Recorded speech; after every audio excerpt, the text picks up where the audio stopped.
අපි සාමාන්‍යයෙන් කරන්නේ මුළු ජීවිත කාලෙම ජීවත් වෙන්න සූදානම් වෙන එක. ගයක් හදද්දිත් ඒ කටයුත්තේ විදියටම කරන්න අපිට සිද්ධ වෙනවා. හැබැයි ඒක කරන්න ඕනි හරි පරිස්සමින්. හිතන්න අපි හදන ගේ හරි ලොකුයි කියලා. හැබැයි අපිට ලැබෙන භූමිය හරි පුංචි. කොහොමද පුංචි බිමක ලස්සන ගයක් හදන්නේ? අද අපි මේ අඩහෝරාවේ ඒ ගැන කතා කරමු. ගොඩ වදින්න ලස්සන ගෙදරට.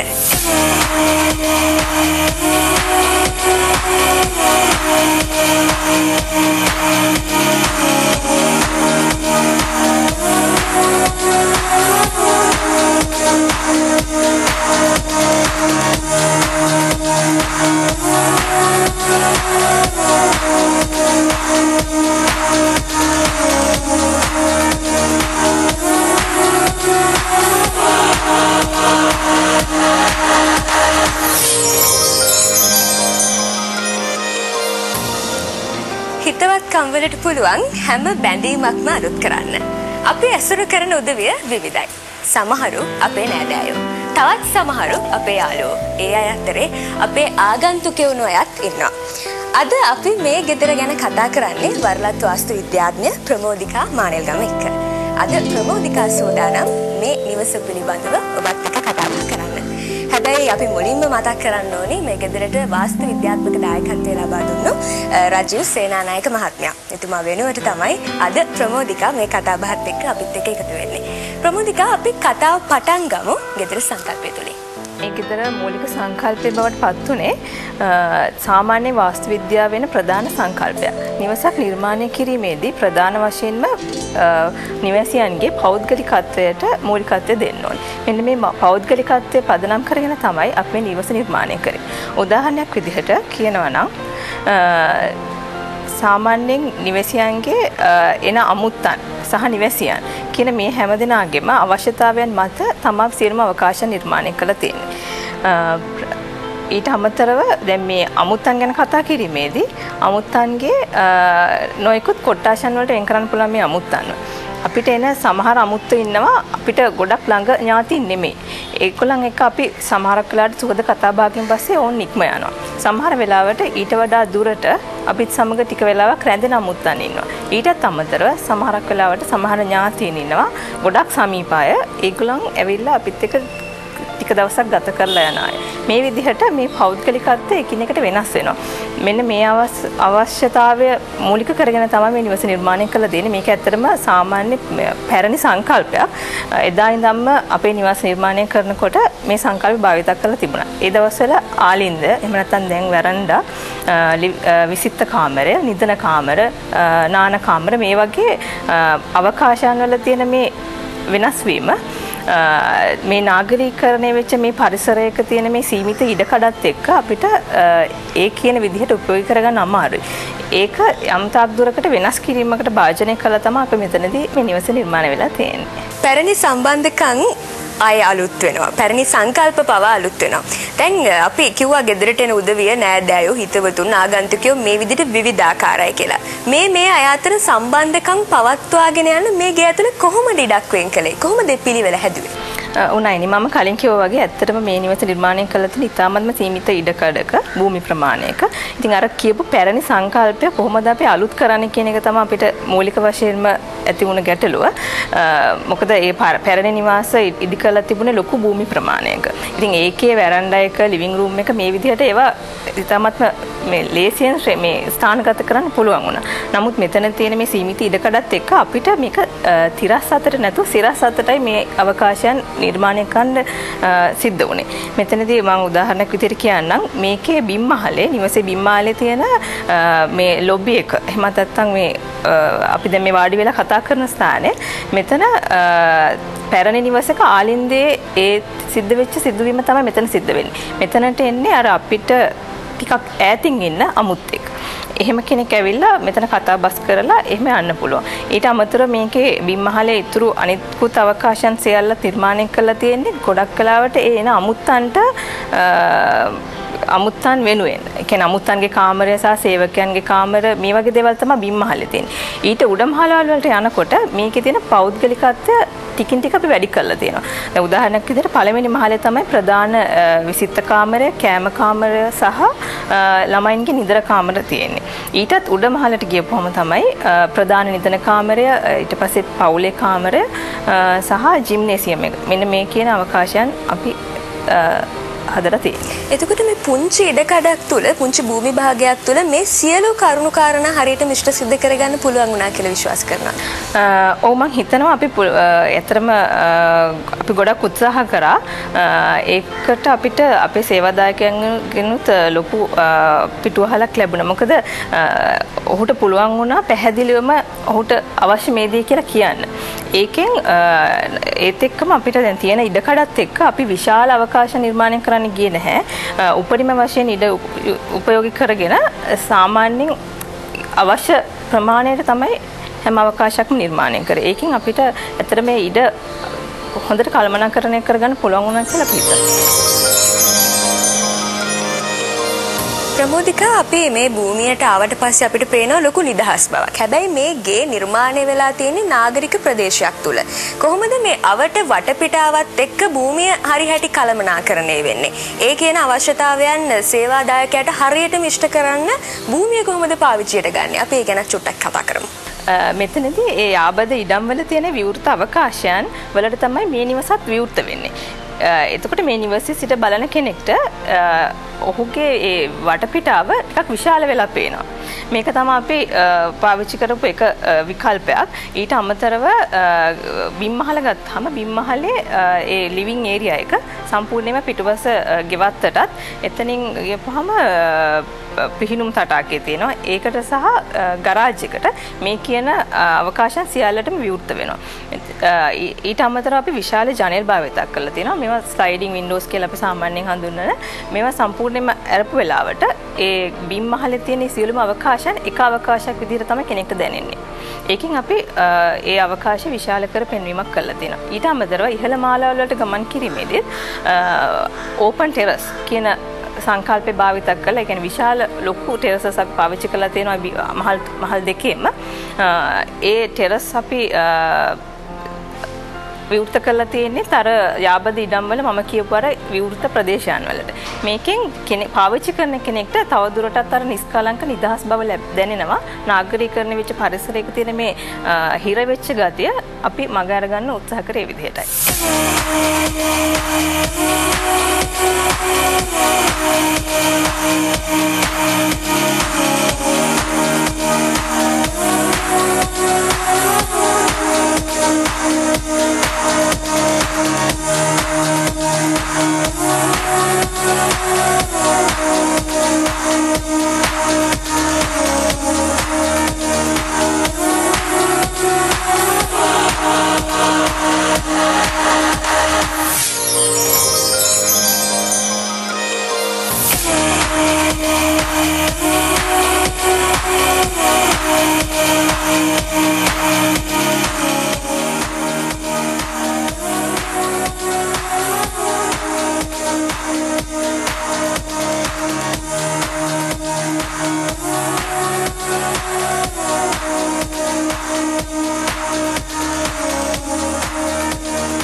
කලබලකාරී පරිසරයක් මැද්දේ මේ නිවස නිර්මාණය වුණාට ගේ ඇතුළට ආවම අපිට ලොකු සැහැල්ලුවක්, නිස්කලංක බවක් දැනෙනවා.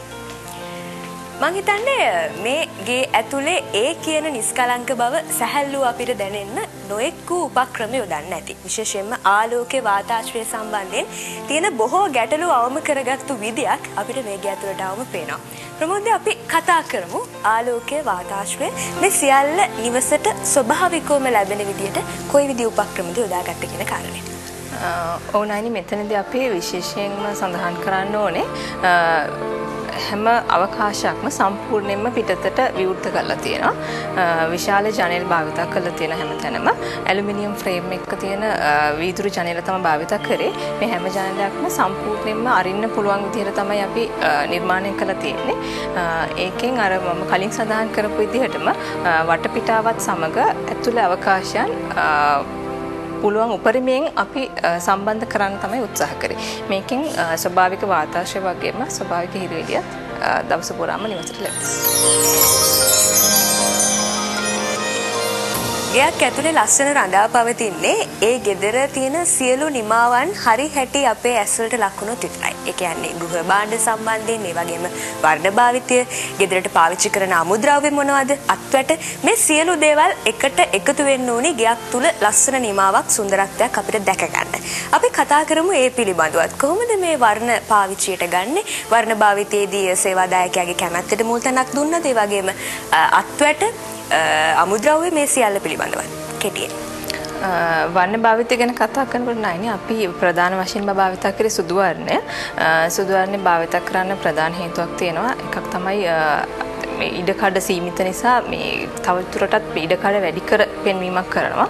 මොකද දීප්තිමත් වර්ණ භාවිත කිරීමෙන් වර්ණ වැඩිපුර අපිට පේන එකෙන් සමහරක් වෙලාවට අවකාශයන් වැඩිපුර කියන්නේ පොඩි වෙලා පේන්න පුළුවන්. ඒත් මේක වන්ත ගන්න තමයි අපි සුදු වර්ණේ භාවිත කරේ. ඊට අමතරව නිවසට තවදුරටත් මොන හරි වර්ණයක් එකතු කරන්න අවශ්‍ය නිසා සමහර බිත්ති විතරක් වර්ණ ගන්නවන්නට අපිට සිද්ධ වුණා. ඊට අමතරව නිවසේ ගෘහ භාණ්ඩ වලින් ඒත් අමතරව කුෂන්, කර්ටන්ස් මේ වගේ දේවල් වලින් තමයි අපි වර්ණ එකතු කරලා තියෙන්නේ. ඒත් එක්කම කතා කරනකොට මැටීරියල් ගැන කතා කරනවා නම් ප්‍රධාන වශයෙන්ම අපි ටිකක් වැඩි වියදම් පැත්තට තමයි ගිහිලා තියෙන්නේ. මාබල් ඒත් එක්කම කුඹුක්, ලී ඒ වගේ ටිකක් අපි ලක්ෂරි එන්ඩ් එකකට තමයි මේ නිවසේ නිමාව ගැන කතා කරනවා නම් ඇත්තටම කතා කරන්න ඕනේ. ගෙදරක ආරක්ෂාව කියන දේ තහවුරු කරගන්න අපි යොදා ගන්න අත්වැට කියන කාරණේත් හරි ප්‍රධානයි. දැන් අපි මේ නිවසේ පහළ මාලය දිහා බැලුවාම අත්වැටක් යොදාගෙන නැහැ. හැබැයි ඉහළ මාලයට ලං වෙනකොට අපි අත්වැටක් දකිනවා. අපි මේ වෙනස සහ මේ අත්වැට පිළිබඳව මේ පඩිපෙළිය පිළිබඳවත් කතා කරමු.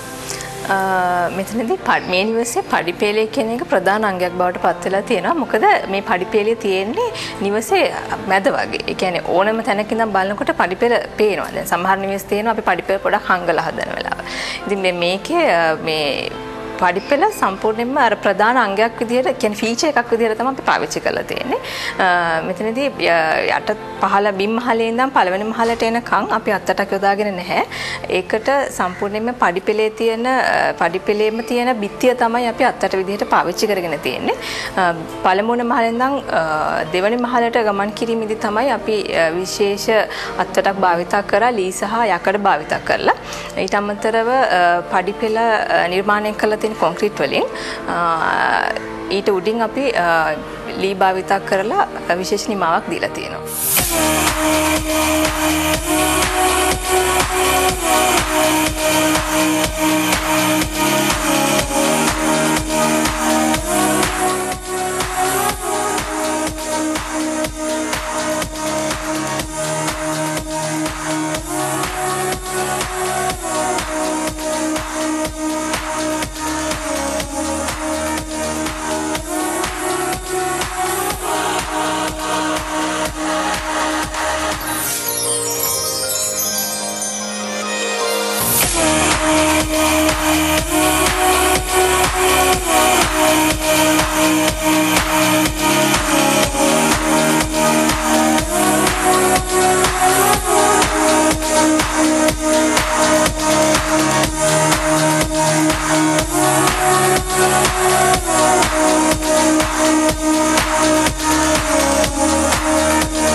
කාමර 4කින් සමන්විත තෙමහල් නිවසක්. අපි මේ නිවසට ආපුවාම බොහොම පුංචි ඉඩකඩක මේ නිවස නිර්මාණය වුණා කියන දේ අපිට දැනෙන්නේ නැහැ. විහිදුණු ඒ වගේම ගෙදරට එද්දී ඉබේම නිවසට ඇතුළු වෙනවා හා සමාන හැඟීමක් එක්ක තමයි මේ ගෙදර නිර්මාණය කරලා තියෙන්නේ. ගෙදර ඉදි වෙලා තියෙන්නේ. මම හිතන්නේ අපිට කතා කරන්න අමතක වුණා ප්‍රමෝදිකා ගෙදර කාමර කොයි විදිහටද වෙන් වෙන්නේ, ඒ වගේම නාන කාමර පිළිබඳව. කාමර ගැන කතා කරනකොට මේ නිවසේ බිම් මහලේ අමුත්තන්ගේ කාමරය තියෙනවා. ඊට අමතරව පළමුවන මහලේ දරුවන් 3 දෙනෙක්ගේ කාමර 3 තියෙන්නේ. මේ කාමර නිර්මාණය කිරීමෙන් පස්සේ අපේ වර්ණ ගැන්වීමේදී සහ ඇතුළත ගෘහ භාණ්ඩ නිර්මාණය කිරීමේදී විශේෂ අවධානයක් යොමු කරා. මේකෙදි එක් එක්කෙනාගෙන් අපි වෙන වෙනම කතා කරලා තමයි වර්ණ සංකලනයන් සහ ඔවුන්ට අවශ්‍ය මොන වගේ ගෘහ භාණ්ඩද මොන විදිහටද ඒවා තියෙන්න ඕනි කියන එක අපි තීරණය කළේ. ඊට අමතරව දෙවන මහලේ තමයි ප්‍රධාන නිදන කාමරේ තියෙන්නේ. මේක ගොඩක් පෞද්ගලික අවකාශයක් විදිහට තමයි අපි නිර්මාණය කළා තියෙන්නේ. එතනදිත් අපි ඒ ප්‍රධාන ගෙදර නිවසේ ප්‍රධානියා සහ ඔහුගේ බිරිඳ කියන දෙදෙනාගෙන්ම අවශ්‍යතාවයේ මත සම්පූර්ණයෙන්ම වෙනමම කතා කරලා කොහොමද අවශ්‍ය වෙන්නේ කියන එක තීරණය කළා තමයි අවකාශයන් නිර්මාණය කළේ. ගෙයක් කියන්නේ අවශ්‍යතාවයන් නිසි ලෙස කළමනාකරණය කර ගැනීම, ගලපා ගැනීම. මෙතනදී සේවා දායකයාට ඌමනා කරන්නේ මොන වගේ නිවසක්ද කියන දේ පිළිබඳව හරියට තේරුම් ගැනීමක් වාස්තු විද්‍යාඥයා සතු විය යුතුයි. අපිට අමතක වුණා මේ නිවසේ සේවා දායකයාගේ අවශ්‍යතාවය උනේ මොකක්ද කියන කාරණේ පිළිබඳව කතා කරන්න. අපි ප්‍රමෝදිකාගෙන් ඉගෙන අහලා බලමු. ඔවුනයි අපේ සේවාදායකයෙක් කියන්නේ ඉතාමත්ම කාර්යබහුල පුද්ගලෙක්. ඔහුගේ නාගරික ජීවිතයේ තියෙන කාර්යබහුලත්වයත් එක්ක ඔහුට නිවස අවශ්‍ය වුණේ ඉතාමත්ම සාමකාමී නිස්කලංක අර ගෙදර කියන දේ දැනෙන ස්ථානයක් නිර්මාණය කරන්න.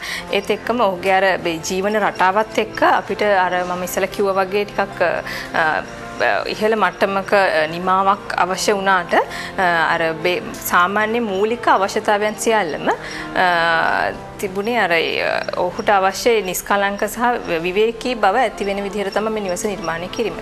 ඉතින් මෙතනදී විශේෂයෙන් සඳහන් කරන්න ඕනේ ඔහු පැහැදිලිවම ඔහුට අවශ්‍ය දේ අපිට ඉදිරිපත් කරා. ඒකෙන් අපිට ඉතාමත්ම ලේසියෙන් ඔහුගේ අවශ්‍යතාවයන් සම්පූර්ණ කරන්න පුළුවන් වුණා කියලා අපි හිතනවා. වාස්තු විද්‍යාඥයෙක් හැටියට වැඩ කරද්දී සේවා දායකයාගේ අවශ්‍යතාවයන් හඳුනා ගැනීම ඉතාමත්ම වැදගත්. මෙතනදී ලොකු කාර්යභාරයක් වාස්තු විද්‍යාඥයාට වගේම සේවා දායකයාටත් තිබෙනවා. මේ කාර්යභාරය හරි හැටි ඉෂ්ට සිද්ධ වුණොත් මේ ගනුදෙනුව හරි හැටි ඉෂ්ට සිද්ධ වුණොත් පමණයි නිවසක් අපිට ලස්සනට දකින්න පුළුවන්. ඒ නිමාව සාර්ථක වෙන්නේ. අපිට කතා කරන්න බැරි වුණා රජු සේනානායක මහත්මයාට වගේම ඔබතුමියට මේ නිවසේ සේවා දායකයාගෙන් ලැබුණු උදව් උපකාර පිළිබඳව. අපි ඒ ගැනත් මතක් කරමු. සේවාදායකය ගැන කතා කරනකොට ඇත්තටම විශේෂයෙන්ම සඳහන් කරන්න ඕනේ සේවාදායකෙක් මොනතරම් දුරට මේ හොඳ නිවසක් නිර්මාණය කරගන්න ලොකු දායකත්වයක් දෙනවා. මෙතනදී විශේෂයෙන්ම කියන්න ඕනේ ඔහුට අවශ්‍ය මූලික අවශ්‍යතාවයන් මොනවාද කියන එක පැහැදිලිවම කියන්න ඕනේ. මෙතනදී අපිට ලැබුණ මේ සේවාදායකයා පැහැදිලිවම ඔහුගේ අවශ්‍යතාවයන් කිව්වා. ඊට අමතරව වාස්තු විද්‍යාඥයෙක් උපයෝගී කරගෙන නිවසක් නිර්මාණය කර ගැනීමේ වටිනාකම ඔහු හොඳටම දැනගෙන හිටියා කියලා මට හිතෙනවා. මොකද මටත් රජීව්ටත් අපි දෙන්නගෙම තිබුණු සමහර අදහස්. ඒ නවීන පන්නේ නිවසක් නිර්මාණය කරගන්න අපේ හිතවල තිබුණු නොයෙකුත් අදහස් අපිට ඒ විදිහටම ඉදිරිපත් කරන්නට අවකාශය ලැබලා දුන්නා. ඒ පූර්ණ නිදහස ලැබලා දුන්නා. ඒ කියන්නේ කිසිම අවස්ථාවක ලිමිට්ස් දාන්න නැතුව ඒ කියන්නේ සමහර කාලවල බජට් එක ගැන උනත් මම කියන්න ඕනේ. ඒ සීමා මායිම් නැතුව අපිට අපේ ඒ සිහිනය සෑබෑ කරගන්න අවස්ථාව ලබා දුන්නා කියලා කියන්නේ. අර කිව්ව කාරණයක් එක්ක මම දැනගන්න කැමතියි ගෙයක් හදද්දි අපිට ඒක හිතුණු වාලේ කරන්න බෑනේ අදහස් හරියට sannivedanaya වීම අවශ්‍යයි. ඒ වගේම තමන්ගේ අවශ්‍යතාවයන් හඳුනා ගැනීම උමනාම කාරණයක්. එතකොට සේවා දායකයෙක් හැටියට වාස්තු විද්‍යාඥයෙක් තමන් කරන නිර්මාණය සඳහා ඔහුගේ උදව් ලබා ගැනීම කොයිතරම් වැදගත්ද? අපි ඉගෙන කියමු. ඔය ඇත්තටම නයනි වාස්තු විද්‍යාඥයෙක් කියලා කියන්නේ ඒ විෂය සම්බන්ධයෙන් පුළුල් දැනුමක් තියෙන කෙනෙක්. ඔහුට හෝ ඇයට තියෙන අත්දැකීම් සහ දැනුම උපරිම වශයෙන් පාවිච්චි කරගන්න සේවාදායකයෙක්ට හැකියාව ලැබෙනවා නම් ඒකෙන් තමයි හොඳ නිර්මාණයක් බිහි වෙන්නේ සම්පූර්ණයෙන්ම. මෙතනදී මම කියන්න කැමති සමහර අවස්ථාවලදී අපිටත් ලැබිලා තියෙනවා මේ වගේ සේවාදායකයන්. දැන් ඔවුන්ට යම්කිසි අදහසක් තියෙනවා ඔවුන්ගේ නිවහන. ඉතින් ඒ සේවාදායකයාගේ හිතේ තියෙන සිහිනය ඔහුට අපිට කියන්න පුළුවන් වචන වලින්. එහෙම නැත්නම් සමහරක් කලාවට මොන හරි දෙයක් පෙන්නලා මෙන්න මේ වගේ දෙයක් තමයි අවශ්‍ය වෙන්නේ කියන එක. මෙතනදී වාස්තු විද්‍යාඥයෙක්ගේ හැකියාව තියෙනවා සේවාදායකයාට අවශ්‍ය වෙන්නේ මොකක්ද කියන එක තේරුම් ගැනීම හැකියාව. මොකද ඔහුට තියෙන අත්දැකීම් සමූහයත් එක්ක ඔවුන්ට පුළුවන් සේවාදායකයා මොනවද මේ කියන්නේ කියන එක තේරුම් ගන්න. ඒ අයුරින් සමහර වෙලාවට හොඳ නිර්මාණයක් ඉතාමත් හොඳින් නිර්මාණය කරගන්න පුළුවන් වෙනවා මේ වාස්තු විද්‍යාඥයෙක් සමග නිවසක් ඉදිකිරීමට සම්බන්ධ වීම තුළින්. එහෙම නැත්නම් සමහරක් වෙලාවල් වලට ඔබට උනත් අත්දැකීම් ඇති. එහෙම ඒ පිළිබඳව අත්දැකීමක් නැති පුද්ගලයන් ගාවට ගිහිල්ලා සමහරක් වෙලාවට ඔබට පසුතැවෙන්න වෙන අවස්ථාවල් ඕන තරම් සිද්ධ වෙනවා.